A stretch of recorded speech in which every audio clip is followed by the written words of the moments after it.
سکھر کا بانکا، رحمت روہیلا۔ پرانے سکھر کی ایک قدیم گلی میں قدیم طرز کا ایک مکان۔ گھر کے سامنے شوہر سے لڑنے والی دھوبن اور اس کا سہما سہما شوہر۔ ذرا دور دیپ چند چوک میں ملتانی مٹی میں لتھڑے پبلک نل سے نہاتے ڈھیر سارے شیخ۔ گلی کے قدیم طرز کے اسی مکان میں ایک سانولا سلونا بانکا جوان بنام مرغوب راحت جان رہتا ہے۔ پہچان کے پستہ قد اور پھرتیلا، ایک ٹانگ سیدھی ایک ٹانگ ترچھی، پینٹر، مجسمہ ساز، لیکھک، کہانی ساز، رومان پسند، رگ رگ میں شرارت، پکوڑے کھانا اور دوستوں سے جھوٹ بولنا مرغوب مشغلہ، عجب رنگ و نسل کے احباب اکٹھے کرنا اور ان سب کی گھر پر نہایت نفیس چائے سے تواضع کرنا اور بعد میں ان تمام احباب کی حسب ضرورت حجو کرنا مشغلہ پسندیدہ۔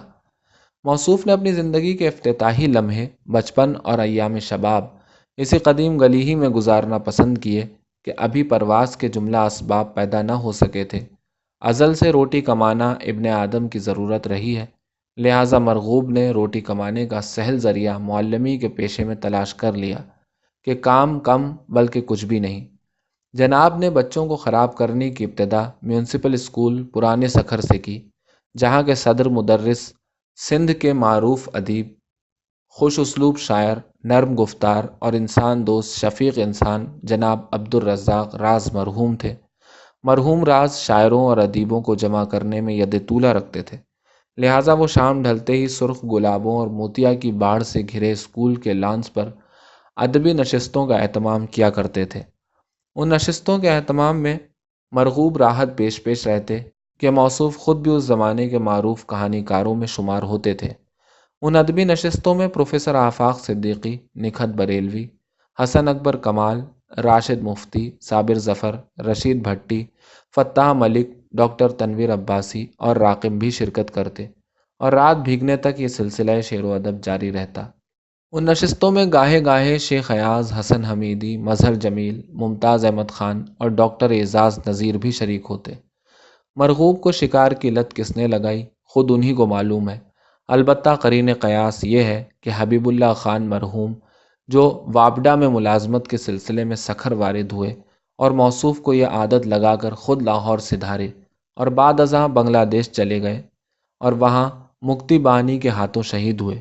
حبیب اللہ خان بہت جیدار آدمی تھے، دوستوں کے دوست، یاروں کے یار، بھائیوں کے بھائی، غرض کے رشتوں کو نبھانا خوب جانتے تھے۔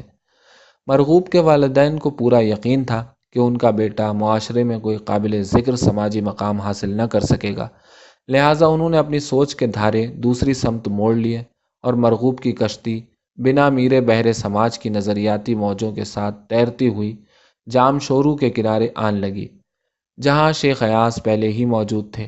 لہٰذا پرانے سکھر کے فکری و تہذیبی رشتوں نے ان رشتوں کو مزید مضبوط بنا دیا اور مرغوب کو سندھ یونیورسٹی میں بحیثیت استاد مقرر کر دیا گیا۔ اب موصوف کے بندہ بننے کا عمل شروع ہوا، پر یہ عمل کئی بار ٹوٹا اور کئی بار جڑا۔ اس عمل کے ٹوٹنے اور جڑنے کے درمیان مسلسل برسر پیکار ایک ہستی رہی جس کا نام شاہدہ ہے۔ موصوف کو اپنا تاجدار بتاتی ہے اور راقم کو اپنا بھائی۔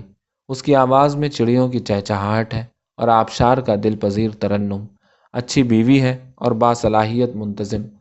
مرغوب باپ اور خسر بننے کے بعد بھی لاابالی ہے کہ باپ یا خسر بننا تو محض ایک انسانی فطری عمل ہے اور بس۔